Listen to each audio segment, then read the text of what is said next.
Hi, this is Scott with 4D Tech. Today we are in a 15 to 18 body style Ford Focus that came equipped with a 4-inch screen. We'll be showing you how to install the 4-inch to 8-inch Sync 3 conversion from 4D Tech for this vehicle. Everything that you see installed in this video today comes in the complete plug-and-play kit, custom programmed for the vehicle. We'll need a few basic tools to perform the install. Some plastic dash removal tools, a T25 Torx driver, and you'll also need a small flat blade screwdriver and possibly some sort of hook tool. These tools will just help you pry some connectors and get some things apart while you're doing the install. Let's get started. First, we need to remove this lower piece of trim that goes around the shifter bezel. We'll grab one of our dash removal tools and start prying just away from the black trim, in between the black trim and the outer trim. Once we do that, we can pull forward here. This little side panel here, you can just pop that off enough to get this panel out from underneath it. Next, we need to remove this small panel that's got the passenger side airbag light in it. We'll get our dash removal tool underneath there and pry down. Once we get it to this point, these clips hold on pretty tight, but you'll just get your fingers behind there and pull harder, and it'll pop out. And then to unplug this connector here, you push the little tab on the top middle and unplug it, and we'll set this out of the way. Next, we'll need our T25 Torx driver, and we'll need to take out 5 screws. There's one down here at the base of the shifter, 2 here, and then 2 underneath the center here for the upper bezel.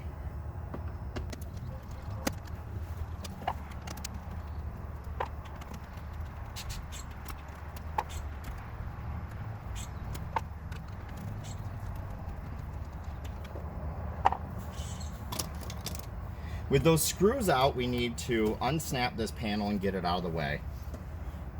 The best thing will be to put the vehicle, turn the ignition on, and pull the shifter back. Make sure our parking brake is set. And pry up on this panel to release it and get it loose. Once you have it loose, you can push up on this trim right here.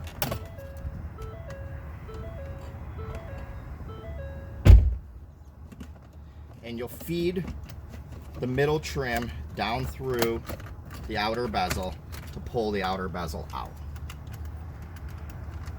Once we turn this bezel, we need to disconnect everything underneath here. There's a power outlet down here. We'll squeeze the tab and unplug that. And then there's 3 connectors here. This one has the clip on the top. We'll squeeze that. These have the clips on the bottom side. We'll squeeze that with our thumb and unplug it as well. That just leaves this last cable right here. This is where the flat blade comes in handy. You pry the top and the bottom. There's tabs above and below it, and then it'll slide out. And we'll set this out of the way momentarily.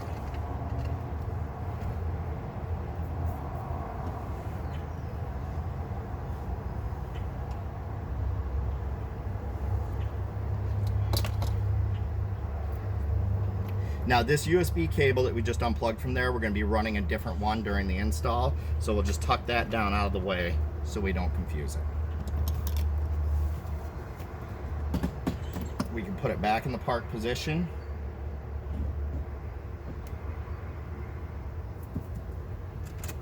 And shut the key off. Next, we'll need to pull out on this panel here. you can grip underneath the plastic and pull up to release it, and then pull out. Once you've done that, swing it around. There's a single connector here that unplugs, a little tab on the side where my thumb was, and then we'll pull that passenger side airbag connector out of that square.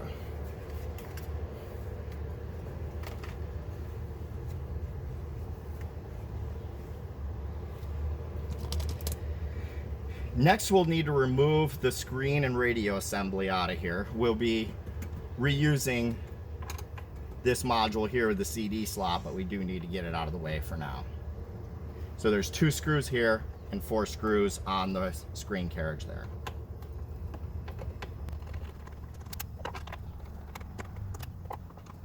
With those 2 screws out, it may be easier to pull this out before taking the rest of them.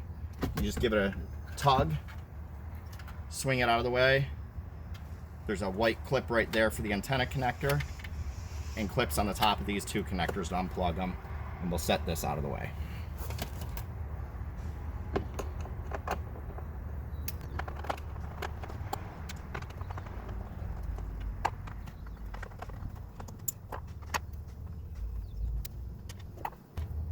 With those screws out, we'll just pull forward on this carriage, swing it around. This is a flip lock connector, so there's a little retainer tab right there that I'm pushing my fingernail, and then we'll pull the lever to remove the lever lock connector. You pull it all the way flat and it'll unplug, and then we'll set this out of the way. Next, we'll begin to route the main conversion harnessing for the 4D Tech kit. With the main conversion harnessing here, there's going to be one large bundle with all the T harnesses and that for the conversion harness, and then there's going to be this small single straight through harness as well. So the small single straight through harness is going to plug into the connector that was plugged into the control panel that was right below the screen.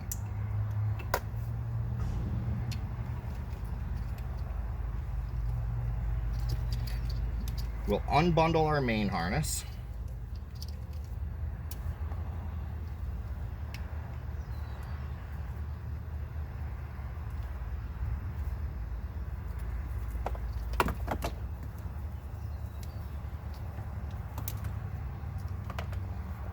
Okay. So this connector right here that's got the yellow connectors near it is going to plug into the lever lock connector that was in the 4-inch screen earlier. So you'll slide that in, make sure the lever is flat, slide it in until the lever starts to move, and then pull the lever till it locks to lock that in place. This connector is going to stay up top here to plug into the new screen.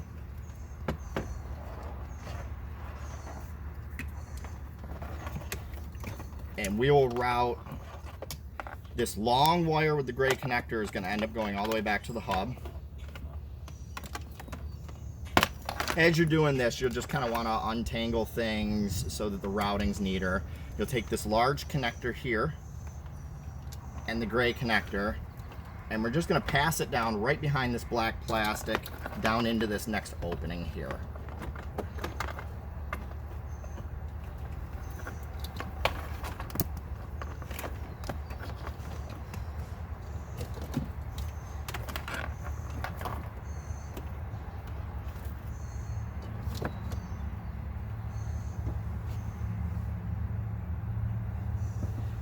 Now there's this black box behind here, and in the lower left-hand corner is going to be a lever lock connector. It's going to look exactly like this one, but it'll have a gray lever on it.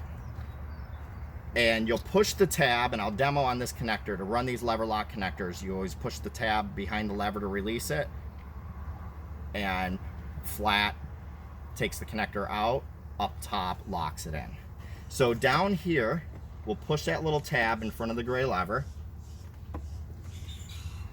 And this connector is facing down, so it's a little bit more difficult to do. We push the tab, flick the lever, and unplug the connector and pull it up.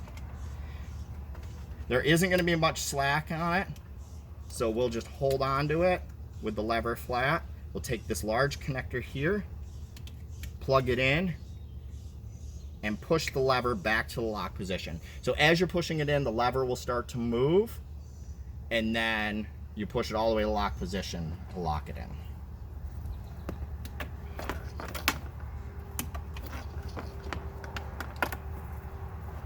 So we'll take this small T-harness here that has these small flat connectors, and we're gonna push it up and over here. And we will be going behind the glove box to finish routing this. We just want to get it in that position so we're ready. And then this T-harness here that's got the pink wire, a little bit larger connector, we'll grab these connectors that were plugged into the metal box with the CD slot called the ACM. And the smaller of the two connectors will plug into one side of here. And when we reassemble, this will plug into the ACM. Next, we'll route our two USB cables down out of the opening that we need. So there's going to be one USB cable that's got the same connectors at both ends. So this we're going to put with the long wire with the gray connector, push it up through, and bring it out in the opening where the screen is going to be.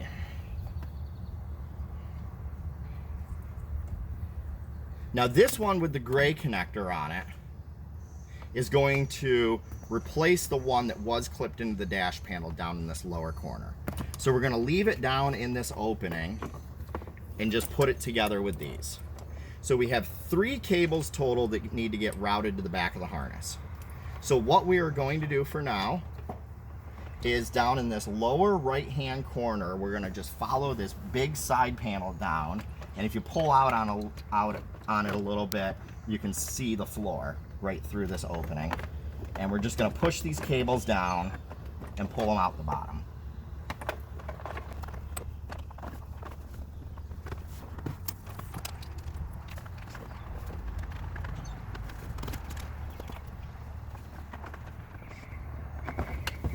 You'll want to pull the slack out to the floor while still leaving enough cable up here to connect to the panel and such. And then we'll return to routing those cables later. Next, we'll need to work with that T-harness that we sent over to above the glove box. To gain access up behind the glove box where we need to remove the glove box itself. Now, this used vehicle that we got as a demo, somebody already conveniently broke the glove box for us, so it just kind of falls out. Yours should not do that. These hinges are broken, which is why this one is falling out. On a normal vehicle where the glove box is not broken, you'll need to just remove this glove box assembly as a whole, which is pretty simple. You'll remove this end cap right here with your pry tool, and there will be a T25 here and here, one on the end, and there's 2 way back underneath here above this frame for the light and everything. They're way back here, all the way at the back edge there, and then this whole assembly with the glove box will slide right out.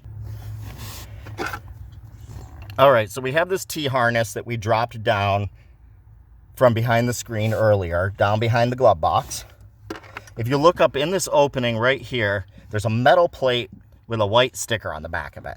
That metal plate is just clipped up here with these 2 clips on each side. So we're going to grab that whole plate, it's got a connector on the end of it here, and pull the whole thing down so that we see this module.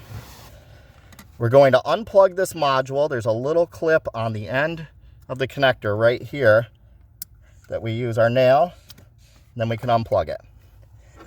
Now, we'll then plug that in to the one side of the T-harness. And then we'll take the other side of the T-harness and plug it into the module. Once that's done, we're actually going to take this module and we're going to snap it back up there. But we're going to snap it back up there upside down, so the flat part is facing up. And this is so that we can place the Sync 3 antenna on top of it.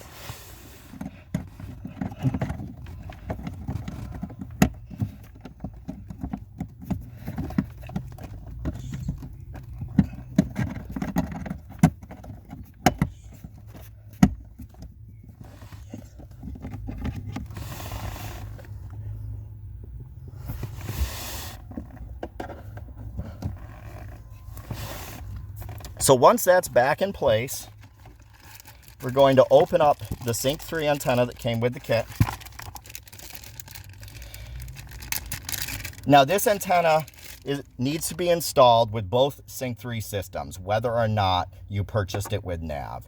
With the non-nav, it is still used to set the clock, do the compass, and run 911 assist.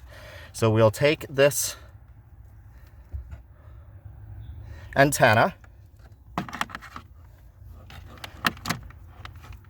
and we'll route the connector up over to the radio opening.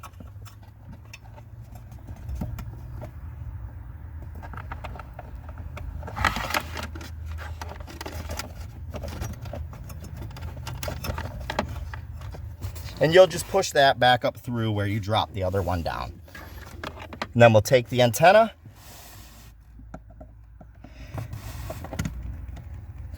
and we'll put it right on top of that metal bracket. Now the antenna is magnetic and the bracket is metal, so it's stuck down to the top of it with the magnet just fine. If you want to, if you feel better about it, there's adhesive that comes in the box. You can use the double-sided adhesive, just to make sure it's making really good contact with that plate. But being that it's magnetic, it will hold up there on the top of that plate. So it doesn't matter which direction it's facing, as long as the black side is facing up. Next, we'll need to install the screen assembly with the dash carriage here that came with the kit from 4D Tech. To install this screen assembly, we need to connect a few things to the back of the screen.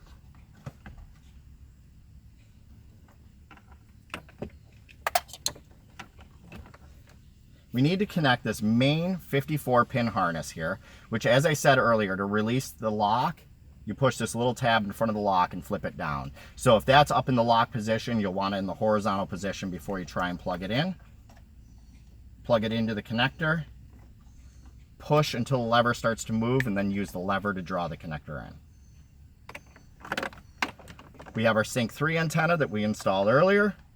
There's a little tab right here that points down on the module to clip in. You want to make sure that this is not rotated in a way where it's hitting the heat sink of the screen and not clipping it all the way. You want to make sure that pushes down all the way flat.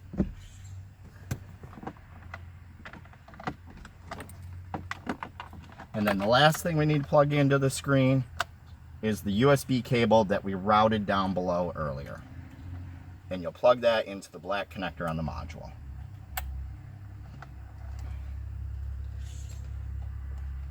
When we are done doing that, we need to put this whole mounting carriage in place.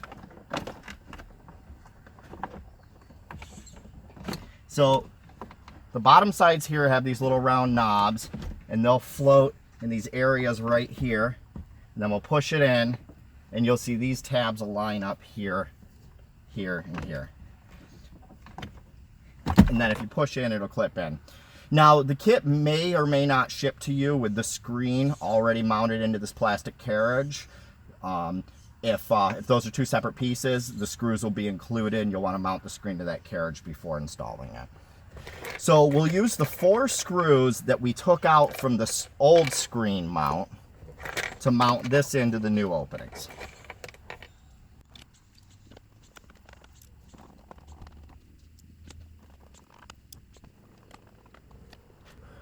With the screen back in, we'll need to reinstall the module with the CD slot.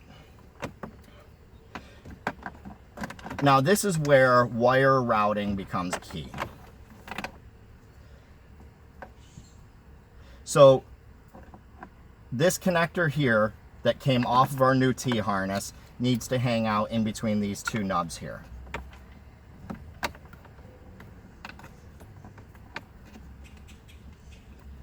We also need to make sure that the connector for the passenger side airbag hangs out in that area as well. So those 2 will hang out in that area. This add-on harness that we put in earlier that came with the kit needs to go up and over top of the ACM. So let's keep that in mind when we reinstall it. First, we want to plug the ACM back in. Make sure this T-harness is in line if you haven't plugged it in already. And then the antenna connector with the clip facing up. So this stuff will get tucked in here. Route this connector up and over. You may want to run it in between the two connectors on the back just to make sure you have a safe amount of distance.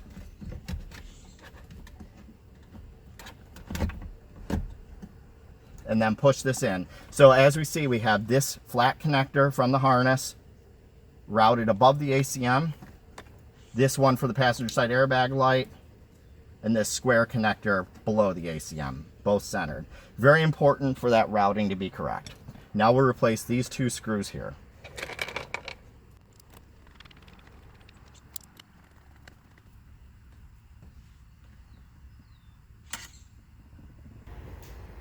Next, we are at the bench and we have the old bezel out of the vehicle and we have the new 8-inch bezel that's going in the vehicle.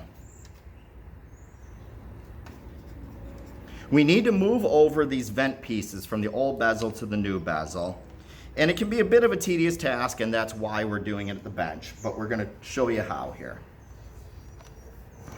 When you're looking at the vents, there's these tabs right here that need to get pried out, but there's a few of them down each side. And you just have to keep working at the tabs on both sides till you get everything loose.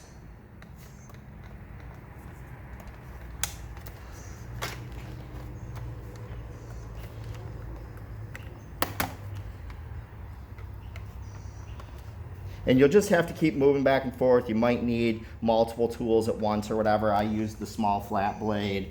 You know, this one back here grabs again once another one releases. So that's what I mean by it's a bit of a tedious task. You just kind of got to go back and forth with it.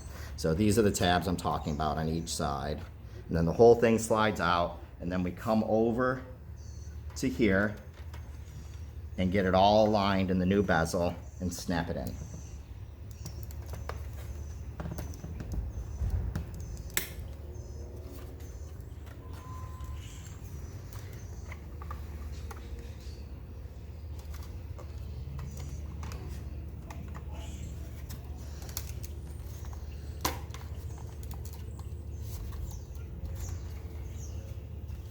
And you'll just want to push it in till all those tabs are seated. Make sure that this wheel is aligned where it's supposed to be.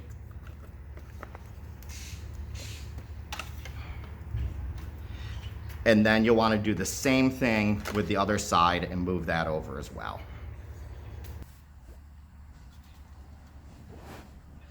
Next, we need to install the new 8-inch bezel that came with the kit. The bezel does have the Sony logo on the controls, but of course it doesn't add the Sony amplification and stuff like that, but you will have the nicer looking Sony controls. To install this bezel, now that we got these vents moved over, we have to take this, we'll take the square connector here and plug it right in to the new control panel. That is the square connector that came off of the new harness that we installed. And we'll want to make sure that this passenger side airbag light connector actually goes down through the rectangle in the panel. And then we need to connect this wire here that we ran up above the metal box of the CD slot to this connector here, which is the new hazard switch. I'll have to turn it in because the wire is kind of short, but it's a flat connector and it only plugs in one way. And it'll plug in with the clip facing that way if you have the panel turned the way that I do. So we'll turn this. Now it'll be a bit tedious to tuck harnesses where they need to go to put this back in. So like this one for the little control panel, you have to get pushed back in. We'll have to make sure that this connector comes out the little rectangle. Push this one back into the U shape there. And then we slide the top part of the bezel up in there first, and then swing it down into place to clip in. And it'll clip in here and here tight when it's all the way in. Once again, very important, make sure this connector is coming out of the rectangle there. Next, we need to replace the panel down in this area.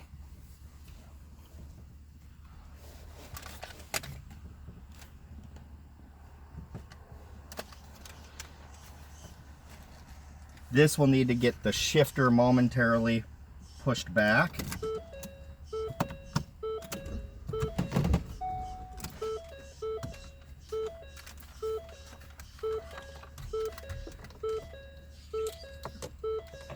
And then these black connector is the upper corner here.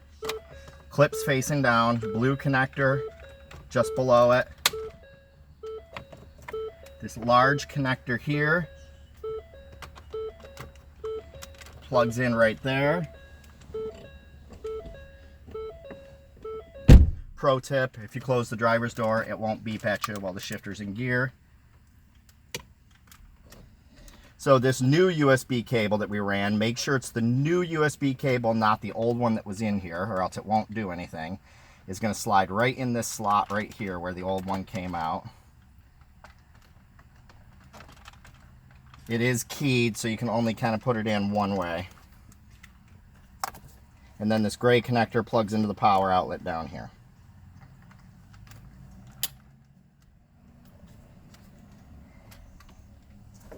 And now that we have everything reconnected, we'll slide this into place.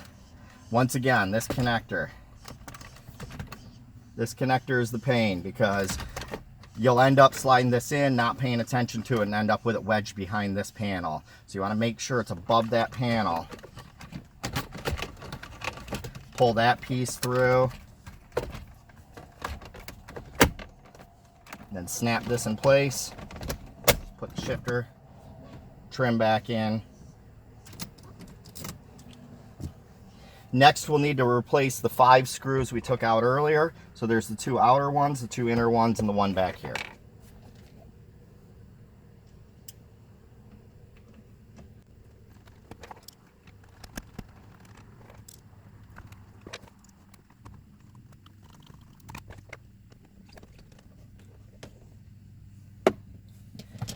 With all those screws back into place, we'll grab this panel, plug the connector back into it, clip facing up, make sure it clips all the way in, push it back through that hole, and snap it up into place.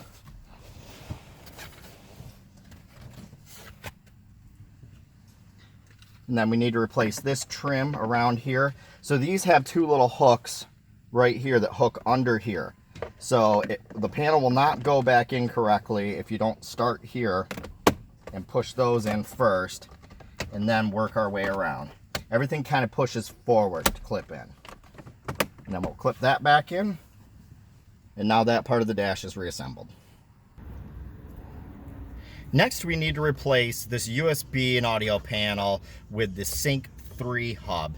The Sync 3 hub is required for Sync 3 to work correctly and for Apple CarPlay and Android Auto to work right as well. So this can be tedious to get out because it's in this plastic recess. You want to be careful about prying underneath this edge that you don't mar up the plastic around it. How I choose to do this is I have a small hook tool here. If you have something similar, I'm going to reach in through the hole next to the USB jack, make sure it's in there good and tight, and then pull up. And that pops the whole plate out without scratching up the surround and the sides. You just want to be careful that you got that in there deep enough so that when you pull up, it doesn't slip and get you in the hand or mar up anything. So once we do that, we'll have to unplug these connectors. This connector right here, there's a tab on the bottom, back, and that unplugs.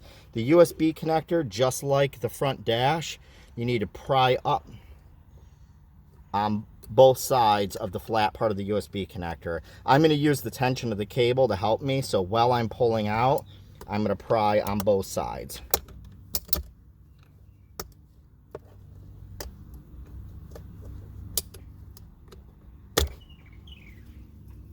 Now once we got that plate out, we no longer need it.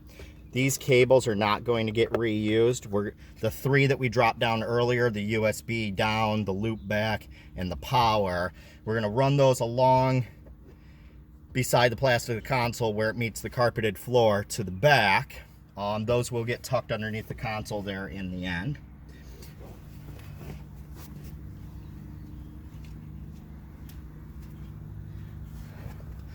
So what we need to do is bring the cables up. Back here, there's a single bolt at the back side of the console. You'll want to be just in front of that. You can push in on the carpet and there's a gap. I've taped the 3 wires together so I can pull them all up at once. You could do that with electrical tape or whatever. I'm going to take a piece of coat hanger wire here with a loop at the end.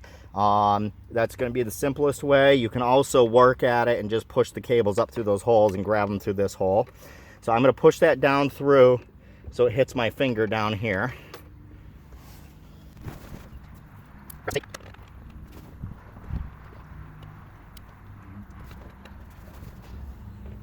And you want to make sure, the reason why I use the loop, I'm sorry, I'm tucking it under here at the same time. So you'll want to get that connector up underneath that panel.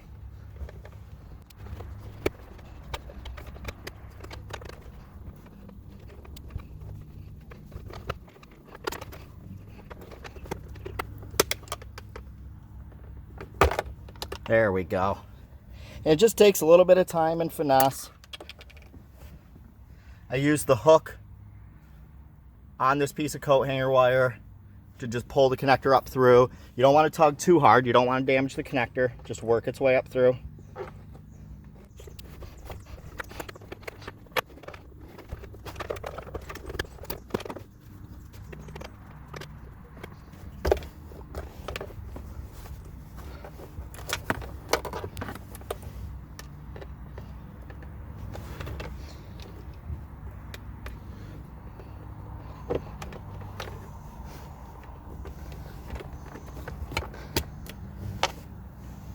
Okay. As I stated, a little bit of a tedious process, but you just want to work these 3 connectors up through the side of the console there. Once you have them in the opening, the other connectors that were there just get tucked out of the way.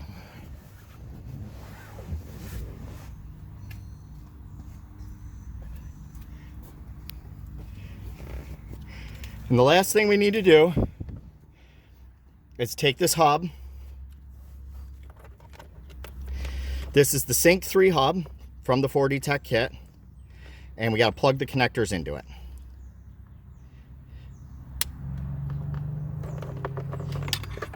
So the black one, these are keyed, so they'll only go in one way, so don't worry about mixing them up, but the black one is diagonal from the power connector. The gray one is underneath. And this is a single port hub back here because it loops through to the front hub as well. So we're going to tuck that cabling into the opening and slide the hub down. The hub is keyed on the sides here at 45s on the corners, so it only goes in one way, and then snap it in. Next, we need to run the can opener flash programmer that comes with the 4-inch to 8-inch conversion. The kit itself with the module comes pre-programmed from 4D Tech for your vehicle. What this programmer does is make just a couple changes to the vehicle to then accept the 4D Tech kit. So to run this programmer, we need to turn the ignition on, gain access to the diagnostic port underneath the dash by opening this door. And then we want to make sure that this pigtail is installed on the programmer. Plug it into the diagnostic port, and we'll monitor the lights on the programmer. It'll blink blue for a while, showing you that it is programming the vehicle.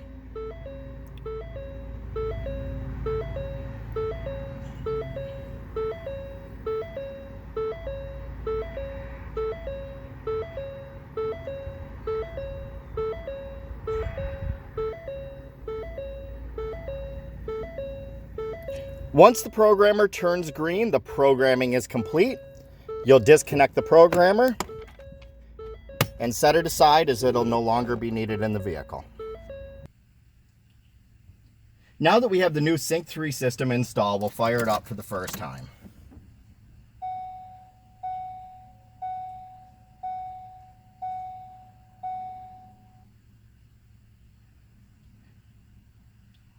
You see our Sync 3 system is loading.